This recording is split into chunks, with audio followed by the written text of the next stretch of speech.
ఎవరైనా రాష్ట్రాని కోసం అభివృద్ధి అయ్యేటట్టుగా ఎవరైనా కొత్త చట్టాన్ని తీసుకొస్తారు, లేకుంటే కొత్త పథకాన్ని అమలు చేస్తారు.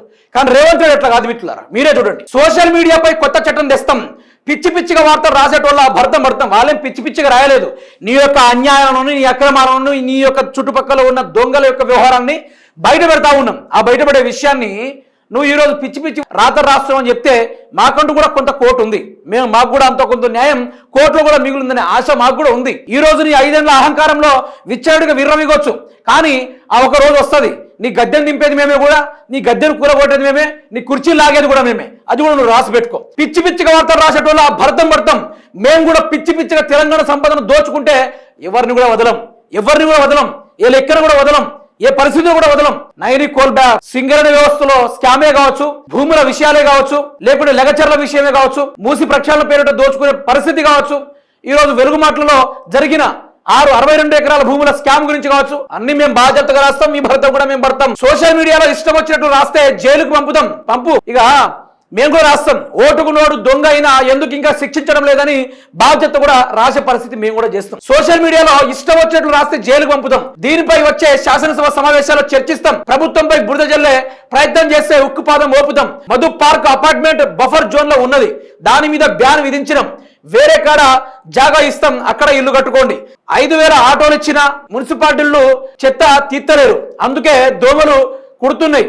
ఆడబిడ్డలకు అదిరిపోయే ఈవీ స్కూటర్లు గిఫ్ట్ గా ఇస్తా. అంతర్జాతీయ మహిళా దినోత్సవ కార్యక్రమంలో సీఎం రేవంత్ రెడ్డి అంటున్నాడు కదా, సోషల్ మీడియాలో ఎట్లా చేసినా జైలుకు పంపిస్తాం. నాకు 2 డేస్ కింద మొన్న శనివారం రోజున అత్తాపూర్ హైదరాబాద్ లో కేసు అవ్వడం కూడా జరిగింది.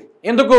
ఈ రేవంత్ రెడ్డి మీదట ఏదో ఎలిగేషన్ చేసినా, ఏదో రేవంత్ రెడ్డి యొక్క ఇమేజ్ మొత్తం డ్యామేజ్ చేస్తున్నా అని నా మీద కేసు పెట్టారు. అయితే నేనేం చెప్పిన తెలుసా, రేవంత్ రెడ్డి చాలా మంచోడు, రేవంత్ రెడ్డి దొంగతనానికి పాల్పడలేదు, రేవంత్ రెడ్డిని అగ్ని ప్రవేశం చేసిన కడిగిన ముత్యం లెక్క బయటకు వస్తాడు తప్ప కాలిపోవడం నేను కూడా చెప్పిన. ఆడ చెప్పొచ్చిన. అయితే ఏదేమంటాడు, పిచ్చి పిచ్చిగా రాతలు రాతే పచ్చిగా జైలుకు పంపిస్తా అంటాడు. మేము కూడా అంటా ఉన్నాం, తప్పుగా ప్రయత్నం చేస్తే, తెలంగాణ వ్యవస్థని దొంగల చేతులు అప్పగిస్తే, తెలంగాణ రాష్ట్ర వ్యవస్థల్ని, భూముల్ని, ప్రజల సొమ్ముని తీసుకెళ్లి మీరు బ్యాంకుల్లో దోచుకుంటే బాజాప్తగా రాతలు రాస్తాం, బాజాప్తగా బయట పెడతాం.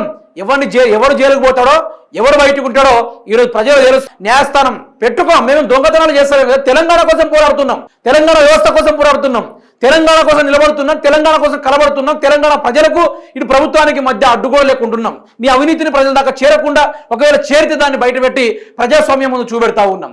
ఈ రోజు ప్రభుత్వాన్ని వెన్నులో వణుకు పుట్టించినాం, ఈ రోజు ప్రభుత్వం గుండెల్లో గుబురు పుట్టించినాం. ఆ ఘనత ఈ రోజు మాకుంది, ఈ సోషల్ మీడియా బ్యాచ్కుంది. నువ్వు ఏమని అనుకో, ఏ బ్యాచ్ అని అనుకో, ఏ పేడని, మేము ప్రజల గురించి పనిచేస్తా ఉన్నాం. మేము ప్రజల పేడ్ ఆర్టిస్టులం, ప్రజల కోసం పనిచేస్తాం, ప్రజల కోసం మాత్రమే కొట్లాడతాం తప్ప ఎవరి గురించి కొట్లాడడం, ఎవరిని ఎత్తాం, ఎవరిని దించాం. రేవంత్ రెడ్డి, నీ అరాచకాలు ఇంకా బయట పెట్టే టైం ఉంది. అందులోనూ ఆర్జీటీ బరాబర్ స్టెప్ ముందు తీసుకుంటుంది. ఎందుకురా వీళ్ళతో పెట్టుకున్నా అని ఓ మూలన కూర్చొని తడి గుడ్డ వేసుకొని ఏడ్చేది ఒక్కడే తక్కువైపోవాలి. మీకు ఏడ్చుడు ఒక్కడే తక్కువైపోవాలి. ఎంత ఘోరంగా ఉంటుందంటే పరిస్థితి. ప్రతిదీ మీరు చేసే అన్యాయాల్ని అన్ని బయట తీసి, అన్ని ప్రతిదీ బయట పెట్టి మీ ముందు పెడతాం. ఒకసారి జైలుకు పంపినావు, 7 కేసులు పెట్టినావు, ఆయన మేము కోర్టు చుట్టే తిరుగుతూ ఉన్నాం. పెట్టు, దేవుడు ఉన్నాడు, ప్రతి దానికి కర్మకు ప్రతిఫలం ఇస్తాడు. దానికి తగ్గట్టుగానే రేవంత్ రెడ్డిని అందుతుంది. నువ్వు జైల్లో పెట్టుకుంటావో, నువ్వే జైలుకు పోతావో, ఇంకేమైనా చేసుకో, నీకు చాతనైంది చేసుకో. నువ్వు ఎన్నిసార్లు జైలుకు పంపినా మళ్ళీ బయటికి వస్తాం, మళ్ళీ కొట్లాడతాం, నువ్వు మళ్ళీ జైల్లో పెట్టుకో. వరుసగా 100 సార్లు పెట్టినా కూడా తెలంగాణ కోసం పోవడానికి సిద్ధం, ప్రజల కోసం పోవడానికి సిద్ధం. దాంట్లో తగ్గే ప్రసక్తే లేదు. ఏ కోణంలో కూడా భయం అనే ప్రసక్తే లేదు. మేము తెలంగాణ గడ్డ మీద పుట్టిన వాళ్ళం. ఎవరి కోసం ఎవరితోటి భయపడే అవకాశం మాకు లేదు.